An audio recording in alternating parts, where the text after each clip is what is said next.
I sleep for a solid 45 minutes. That's not good. No. You want to try to be more consistent, but I mean, I'm not speaking from like That's the goal, but it doesn't always happen. I am screen sharing. I am recording. Let's do this. So today's the 26th, eh? All right. It's like, remember, it's almost like we're almost to Friday. It's only Wednesday, but it's like almost to the new Friday. So today we are going to talk about, and I'm going to put this in quotes, these are called consecutive integer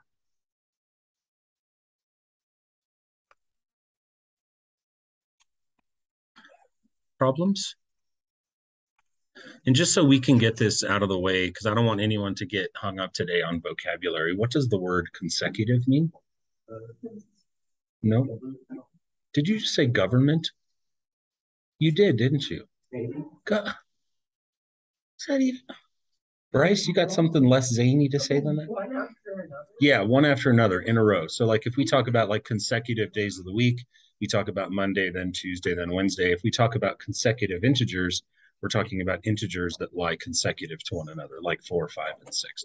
So, integers, in case you're not familiar with that word, are just numbers that don't have fractional portions. We sometimes lazily in math land call them whole numbers. And I get it, but like -4, is that a whole number? It's not.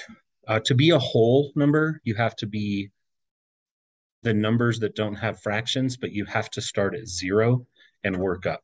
So if you talk about integers, have you ever seen like a number line before? You know how they have like -20, -19, but they don't list the numbers in between?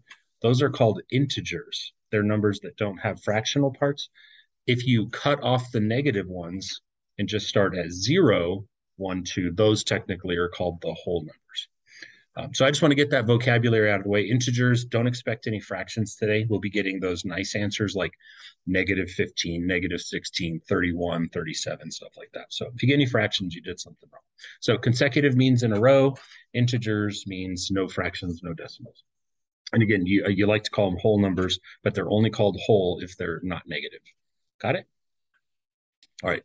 So same drill. I'm going to type because I can type more neatly, of course, than I can write. Just a few examples today. I don't think you'll have any issues today, but I've been wrong before. So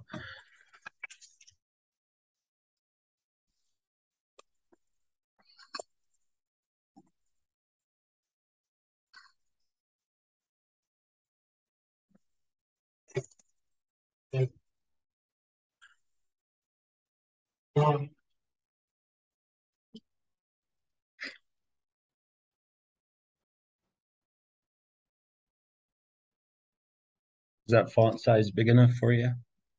I switched it yesterday because I realized that my 48-point font was taking up my whole screen. So I dropped it.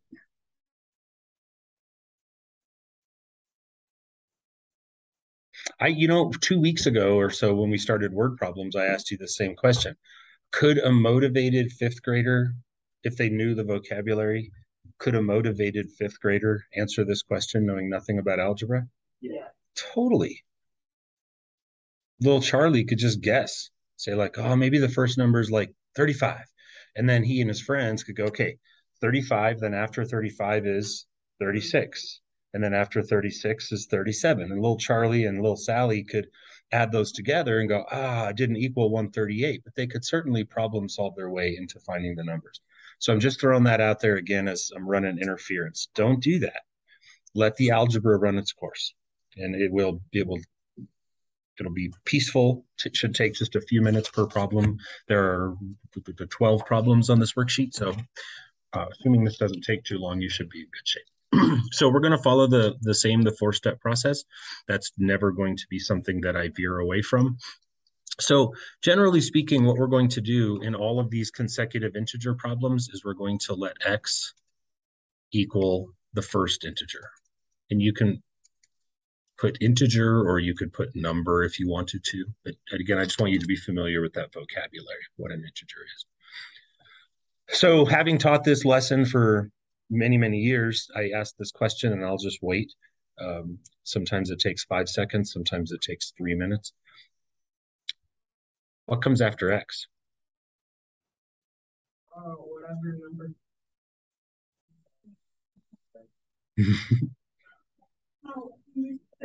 I think Zane's rubbing off on you over there, bro. Did you just say X plus 1? Seriously? Good job. There it is. Zane just got us through this quicker. If you think about it, X, we don't know what X is. And that's, of course, the entire point of a word problem in algebra is we don't have a clue, right? But we know one thing for sure. Whatever X is, the guy right after him has a name and it's X plus 1. And you just kind of simmer on that for a minute until you buy it. But it has to be true. I don't care. Let's say X was 40. We all agree that if we take 40 plus 1, we get the next guy, right? Yep. Good job, Zane. Way to get the ball rolling. So we're going to let X plus 1 equal the second integer. And now that Zane has popped the lid on this, what clearly is then the third of the 3 integers? Got to be. Whatever the original was plus 2. If we add another one, we obviously get to the next guy. So that's going to be our third integer. So there's our variable declaration, and every one today is going to look pretty much like this. There's going to be a little variation, as you'll see here in a bit. But that's step 1. What's step 2? Write an equation. Yeah, and the equation in this case is just number plus the next number plus the next number equals 138.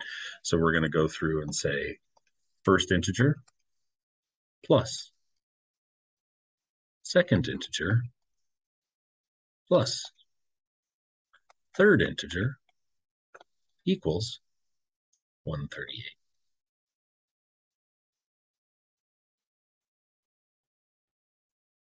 You should be feeling like this is pretty simple right now. I mean, you're so good at these that I can't imagine these ones are going to trip you up. The age problems are a little bit difficult coming up tomorrow or Monday, but these ones should be a nice relaxing day. So when you do the basic algebra, step 2 is complete. We're going to put all our x's together. How many do we get? So we have 3 x's. Add your constants. You get plus 3. What's next? And finally, and you get x equals 45. Very good. So, I mean, you've been hanging around with me. We've been doing this, I think, literally for like almost 2 weeks now. And you know where I'm at with this. Step 1, we did in red. Step 2 was that equation that we wrote. Step 3 was to do the actual algebra, the math that no one asked us to do. And then step 4 is to answer the question. And just always pay attention, because the question isn't always going to be, find the integers. In this case, it is, but I might have said find the third integer or something like that. And so just pay attention. In this case, we can make a quick list, just a little yellow answer box here, and say, okay, the first number is what? What's the second number? And of course, the third number is 47. Do you guys have any questions about that? And you know how I feel about box up what you think or is your final answer? Good there? All right. Ready for the next one?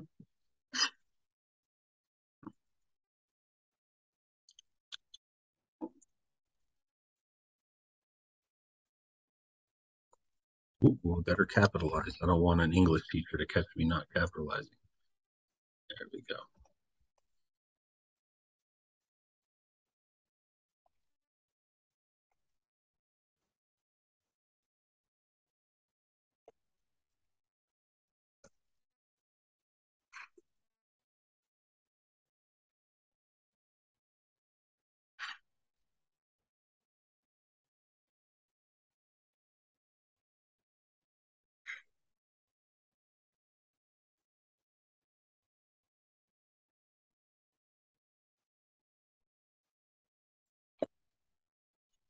I'm going to let you think about the variable declaration here for a moment.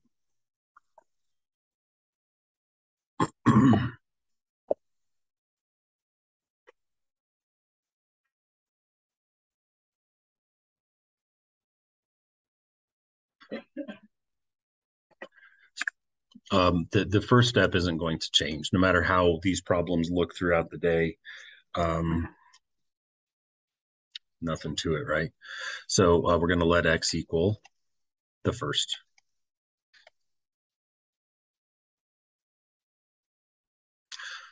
What do you think we're going to declare as the second? It is not x plus 1. Why would you say that? I agree. Pick any even number you want right now in your head. Every one of you can pick a different one. I picked 8. How much do I have to add to get to the next even one? 2, right? By definition, if I'm at an even stopping point to get to the next one, I have to skip the odd. It's like I'd have to skip 9 and get to 10.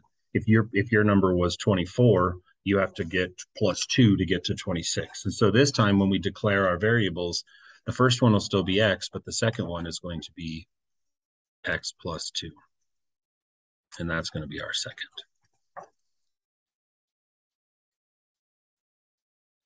Any questions about that at all? Good? Okay, it's time to write an equation, and it's going to simply say first integer plus second integer equals 170. Simple pimple, right? Combine your x's, subtract your 2, divide by 2. What's x? 2x is 168. X is 84. Very good. So I just found the first integer, so I can say the first number is 84. What's the second number? It is 86. And you can even check those and just make sure, like vet them and go, do you add up to 170? Yeah, okay, good to go. And then remember, only box up your actual answer. So if someone only asked me for the second integer, then I only want to box up the second integer. Everybody still good? Okay, I got 2 more examples. One is another one that I think is pretty simple. The other one is a little bit more complex, but not too bad.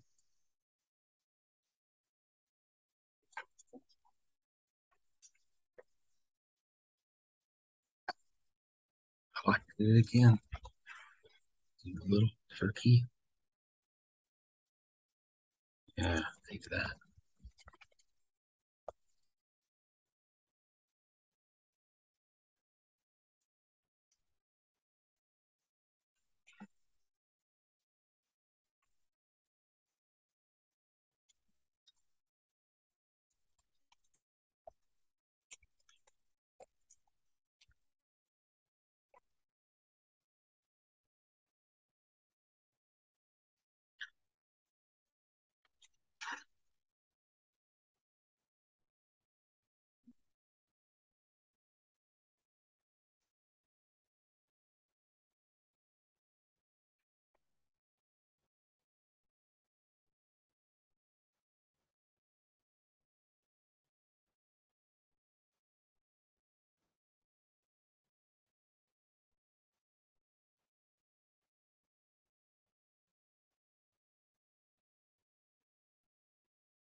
Assume you guys are off and running.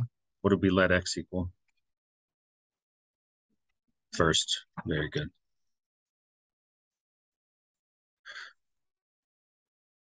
What's going to be the next one? Good. And you know what? This is an important part of this lesson, because what I know from the past is a lot of people struggle with this whole +2 thing. And the thing about +2 is that it makes us feel like we're doing something even, right? But again, just to prove the point that that's legit, pick any odd number you want right now. It doesn't matter. Jump onto the number line right now, anywhere you want, but jump onto an odd number. How far do you have to go to get to the next odd number? 2. So don't think this is like 2 being a quote even number. This isn't about that. This is about us saying if x is at an odd, to get to the next odd, I have to go 2. So x plus 2 is still going to be the second. And then, of course, what's going to be the third? It's got to be plus 4, because remember, if you only add 3, then you get to an even. You stop jump. You're basically leapfrogging all the evens by adding 2. But if you only add 1, then you're like, oh crap, I landed on an even, and we don't want that. So we want to go odd to next odd to next odd. Hence the need to add 2 over and over again. I mean, if there were 4, then it would go x plus 2, x plus 4, x plus 6, right? You just got to keep leapfrogging the ones that you don't want. And then the equation in this case is again going to be first integer plus second integer plus third integer is negative 81. And the algebra, again, I think you agree is pretty simple. 3x plus 6, I heard, very good, equals negative 81. Next step, minus 6, so we get 3x equals negative 87. Divide by 3, and we get x equals negative 29. Very good. So this time we ventured down into the left side of 0 on the number line. And remember, these are still called integers. They can have negatives on them. So long as they don't have fractions, they're still called integers. So the first number, we'll make a little box here. The first number is what? Negative 29. What's the second number? Good job. Way to climb up that number line. You're going the right way. Negative 27. And the third number is, I agree, negative 25. So now is where, I've been trying to guide you down. Let's just write everything down and then we'll worry about what did we want to do. And the question in this case said, what's the difference between the largest and the smallest? And so the difference means, what's that? What does difference mean? Subtraction. It's like, and you can think literally as physically on the number line, how far away is one from the other? And so how far is it if I take the largest one and I figure out how far I have to go to get down to the smallest one? It's 4 steps. And so the difference in this case would be 4. So I could just write difference equals 4. And then, of course, that's what I would box up.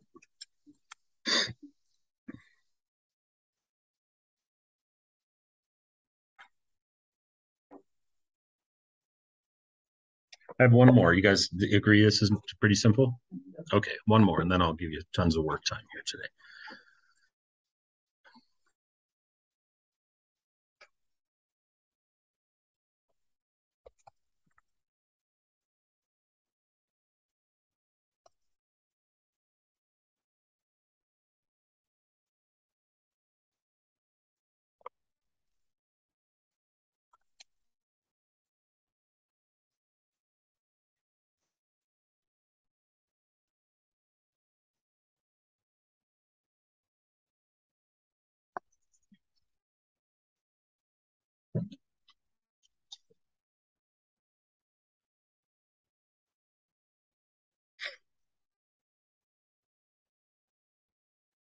This one would be a little bit harder for that motivated 5th grader to tackle.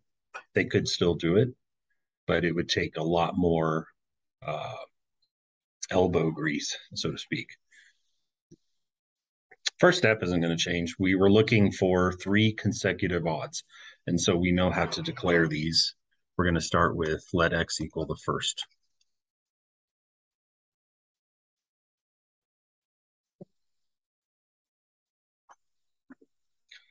Who comes after x? Yes. And why did you choose +2 and not +1? Because they're odd. Remember, we got to skip an even to get to the next one. Good job, Bryce. So x +2 will be the second integer. And of course, what's the third? Nice. All right, step 1 is done. Almost. I have to write another word. There we go. And now it's time for step 2. So a little bit different this time. It's a little bit breaking from the norm. You'll find this to be the case with the last 4 problems are worded a little bit differently like this. And so we want to model using algebra what the words say. So it says twice the largest plus the smallest has to be 53. How am I going to formulate an equation out of that?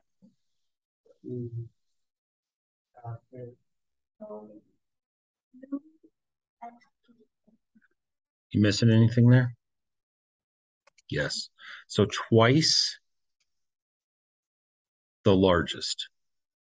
And we know the largest is going to be x plus 4. By definition, when you add 4, it's going to be the bigger of the three. Even if they're negatives, adding 4 is going to make it bigger. It doesn't matter. So we know that twice the largest looks like this.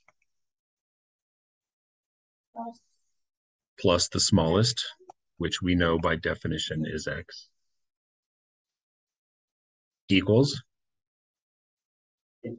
Right. And some people would have a problem with this and say, well, what about x plus 2? And it's like, oh, man, he just didn't get used. Boo-hoo. But he was there to like help us scaffold our way up to the larger one. So we're building them all, declaring them all, and he just doesn't get used in the equation. It's okay. So let's solve it out. How many x's will we get? 3. Because you're going to distribute the 2 to get 2x and then add the other one to get 3. Plus what? Plus 8 equals 53. Subtract 8. 3x is 45. Divide by 3x is 15. And in this particular problem, it happened to say just find them. So we can just make a quick answer box and say the first number is, second one is, third one is. That's it.